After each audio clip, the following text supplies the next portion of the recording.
International health agencies are currently tracking a significant outbreak of the Andes virus, a specific and highly virulent strain of hantavirus, following a cluster of infections linked to a South Atlantic cruise expedition. While most hantaviruses are known to transmit strictly from rodents to humans through the inhalation of aerosolized excreta, the Andes strain remains unique for its documented capability of person-to-person transmission. This specific outbreak, which originated in early April 2026, has prompted a coordinated response from the World Health Organization, the European Centre for Disease Prevention and Control, and the United States CDC.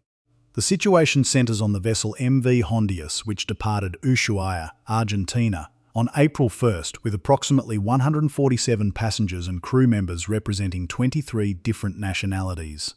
The itinerary included stops in remote ecological zones such as Antarctica, South Georgia, and Tristan da Cunha, areas where the initial exposure is believed to have occurred. Public health officials emphasise that while hantavirus infections are rare, they carry a high case fatality rate, often exceeding 35% for the cardiopulmonary syndrome associated with the Andes variant. The emergence of this cluster has reignited scientific scrutiny regarding the mechanisms of human-to-human spread, particularly through close physical contact and the exchange of respiratory secretions or saliva.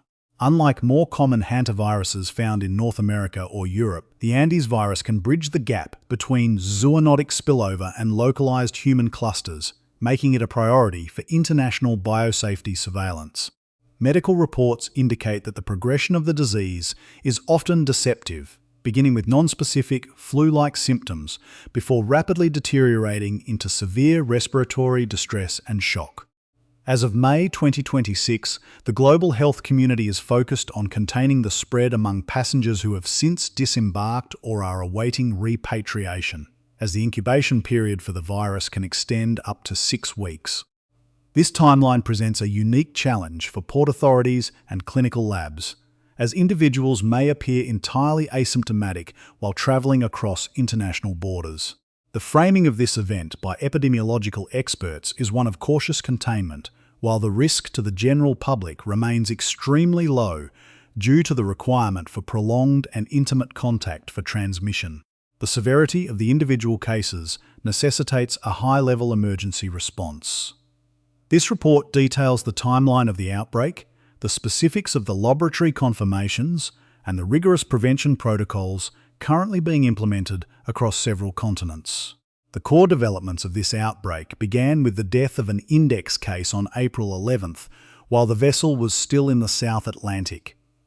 This individual had travelled extensively in the endemic regions of Argentina before boarding, highlighting the geographical origin of the pathogen. A second fatality occurred later in April when the wife of the index case, who was also a passenger, experienced a rapid clinical decline. After disembarking at St. Helena and attempting to travel to Johannesburg, South Africa for emergency care, she succumbed to the illness upon arrival at the hospital. These early cases provided the first clinical evidence of potential human-to-human transmission within the close quarters environment of the ship. Laboratory confirmation was managed by the National Institute for Communicable Diseases in South Africa, which utilised polymerase chain reaction testing and subsequent genetic sequencing to identify the Andes virus strain. By early May, the World Health Organization confirmed at least 7 cases, including 3 deaths and 1 patient remaining in critical condition in an intensive care unit. The vessel itself was eventually held off the coast of Cape Verde and later directed toward the Canary Islands for medical assessment and controlled disembarkation. The ECDC notified member states through the early warning and response system, as passengers from countries including Germany, the Netherlands, Switzerland, and the United Kingdom were potentially exposed. In the United States, the CDC issued a Health Alert Network advisory to clinicians, preparing for the repatriation of American citizens to specialized facilities, including a high-containment medical unit in Nebraska. Clinical data from these cases show a consistent pattern. Symptom onset typically occurs between 6 and 28 days after exposure, starting with high fever, muscle aches, and gastrointestinal distress. However, the defining characteristic of this hantavirus cluster is the transition to hantavirus cardiopulmonary syndrome, where the lungs rapidly fill with fluid, leading to acute respiratory distress syndrome. Unlike the Hantan or Pumala viruses common in Asia and Europe, which primarily target the kidneys, the Andes strain's focus on the respiratory system increases the likelihood of shedding the virus through saliva and breath in confined spaces.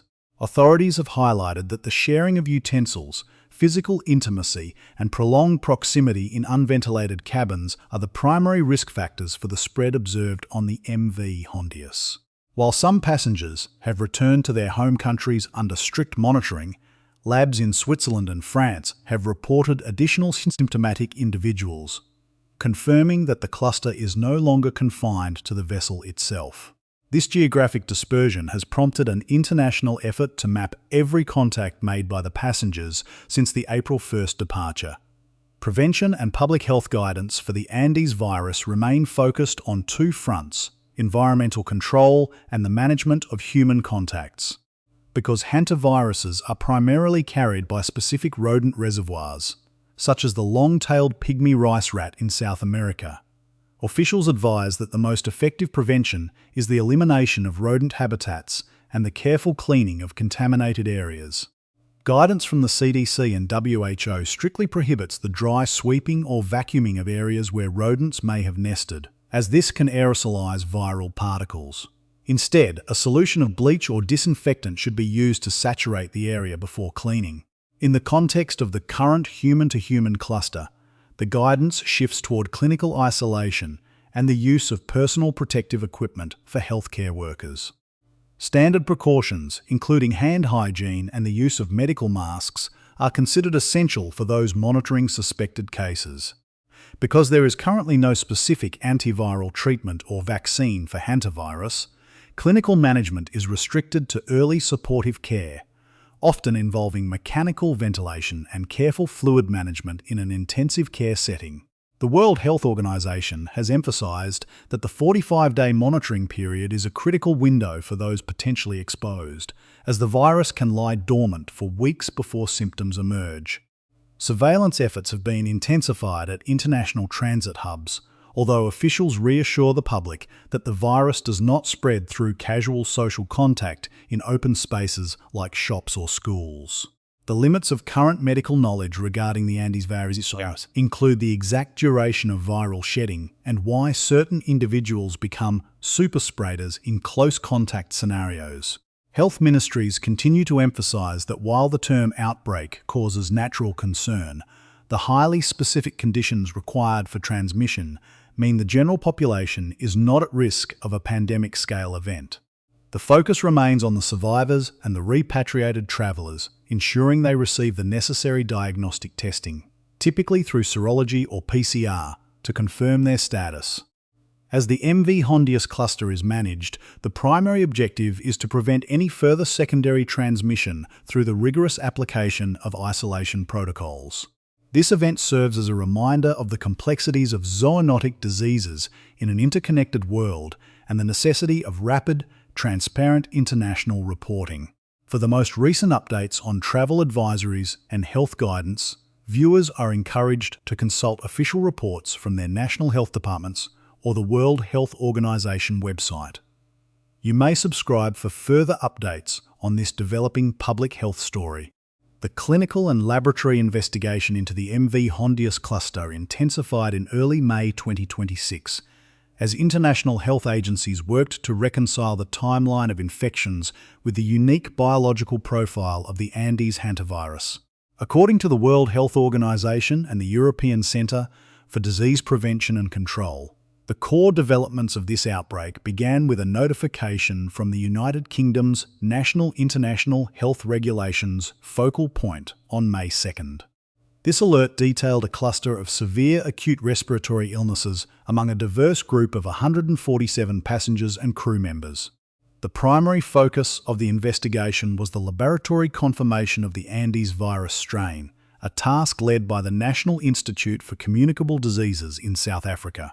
Utilizing virus-specific polymerase chain reaction testing and subsequent genetic sequencing, researchers confirmed the presence of the virus in multiple symptomatic individuals by May 4th. This confirmation was pivotal as it distinguished the current outbreak from more common respiratory pathogens and pointed directly to a strain known specifically for its capacity to move between human hosts.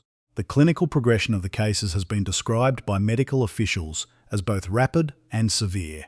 Case records indicate that the initial patient, an adult male, succumbed to the illness on board the vessel on April 11th after experiencing fever, headache, and gastrointestinal distress that quickly escalated into respiratory failure. Following this, his wife, who was identified as a close contact, began showing symptoms on April 24th while the ship was anchored at St. Helena. Her subsequent medical evacuation to a clinic in Johannesburg, South Africa, and her death upon arrival on April 26th provided the critical evidence of potential human-to-human transmission. Health officials have specifically noted that this transmission likely occurred through the exchange of saliva or respiratory secretions during the husband's peak infectious period, reinforcing the close contact transmission theory that differentiates the Andes strain from other hantaviruses. Laboratory analysis of samples from a third patient, an adult male evacuated from Ascension Island on April 27th, further solidified the diagnosis. This patient, currently in an intensive care unit in South Africa, tested negative on standard respiratory pathogen panels but positive for hantavirus on May 2nd, with metagenomic analyses ongoing to map the viral load and shedding patterns. As of May 8th, the total count stood at 8 cases, including 6 laboratory-confirmed and 2 probable infections, resulting in 3 deaths, a case fatality ratio of approximately 38%. The logistics of the response have been equally complex. The MV Hondius, sailing under a Dutch flag, was monitored as it travelled from the remote South Atlantic toward the Canary Islands. During this transit, medical teams in Cabo Verde conducted on-board evaluations and collected additional specimens to determine if the virus was continuing to spread in the confined environment of the ship. The ECDC activated its response and deployed experts through the EU Health Task Force to coordinate with Spanish regional authorities for the planned disembarkation in Tenerife.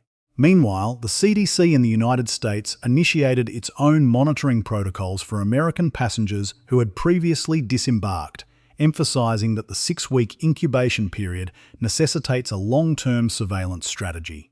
The contrast between the verified laboratory data and initial shipside reports highlights the difficulty of diagnosing hantavirus in the field. Early symptoms are often indistinguishable from common gastrointestinal or flu-like illnesses until the sudden onset of hantavirus cardiopulmonary syndrome. This syndrome, characterized by the lungs filling with fluid and a resulting drop in blood pressure, has been the primary cause of death in the confirmed fatalities. Officials from the WHO, including Dr. Maria van Kerkhoff, have stated that while environmental exposure in Argentina remains the most likely source for the index case, the subsequent cluster of cases among intimate partners and close cabin mates strongly indicates that the virus was shed and transmitted via saliva and breath in the close quarters environment of the vessel. The investigation now turns to the remaining passengers and crew, who represent 23 different nationalities, as they undergo rigorous screening to prevent the introduction of the Andes virus into new geographical regions. The management of the Andes virus outbreak now shifts toward the rigorous implementation of public health protocols and the long-term surveillance of individuals potentially exposed during the South Atlantic transit. For the general public and international travellers, health ministries have issued clear, evidence-based guidance to mitigate the risk of zoonotic spillover and secondary transmission. Because the primary reservoir for the Andes virus is the long-tailed pygmy rice rat, found predominantly in the rural and forested regions of Argentina and Chile, prevention begins with environmental exclusion. Public health officials emphasize that individuals in these endemic areas must secure their homes and storage units by sealing any openings larger than a quarter inch. A critical takeaway for those cleaning potentially infested areas is the strict avoidance of dry sweeping or vacuuming. These actions aerosolize dried rodent excreta, allowing viral particles to be inhaled. Instead, the standard recommendation is to saturate any suspect areas with a solution of 10% bleach or a professional-grade disinfectant for at least 5 minutes before removing the material with paper towels while wearing gloves and a mask. In the context of the MV Hondius cluster, the guidance for healthcare providers and family members is even more specific due to the documented person-to-person transmission capability of the Andes strain. Unlike other hantaviruses, where casual contact is not considered a threat, the Andes variant necessitates droplet precautions and the strict monitoring of intimate partners or household members of confirmed cases for a full 45 days. This window reflects the maximum known incubation period, during which an individual may transition from being asymptomatic to critically ill within a matter of hours. The limitations of current medical science remain a central theme of official statements. There is currently no FDA-approved vaccine or specific antiviral therapy for hantavirus cardiopulmonary syndrome. Clinical management is limited to aggressive supportive care, often involving the use of extracorporeal membrane oxygenation, or ECMO, to oxygenate the blood when the lungs are completely compromised by fluid. While some experimental treatments, such as the use of convalescent plasma or the antiviral drug ribavirin, have been discussed in academic settings, their efficacy for this specific strain remains unproven in large-scale clinical trials. The global health community is also grappling with the ethical and logistical challenges of contact tracing across 23 different nations. Surveillance teams are tasked with identifying every individual who shared a dining table, a cabin, or physical proximity with the symptomatic passengers during the ship's voyage. This highlights an honest limit in current knowledge: the exact duration of viral shedding in the saliva and respiratory droplets of an infected person before they show symptoms. While the risk of a widespread pandemic is considered extremely low due to the virus's reliance on very close contact for transmission, the high fatality rate demands a zero-tolerance approach to monitoring. Officials urge the public to maintain a balanced perspective, noting that while the virus is lethal to the individual, it lacks the high transmissibility seen in airborne respiratory viruses like influenza or SARS-CoV-2. The ethical imperative for health agencies moving forward is the maintenance of transparency and the prevention of stigma toward travelers from South American regions. As researchers continue to sequence the viral genome from the Cape Verde and Canary Islands samples, they hope to determine if any recent mutations have contributed to the size of this specific cluster. The current outbreak serves as a stark reminder of the importance of travel history in clinical settings and the need for robust biosafety infrastructure in the maritime industry. For those following these developments, the primary advice remains: be aware of symptoms if you have traveled to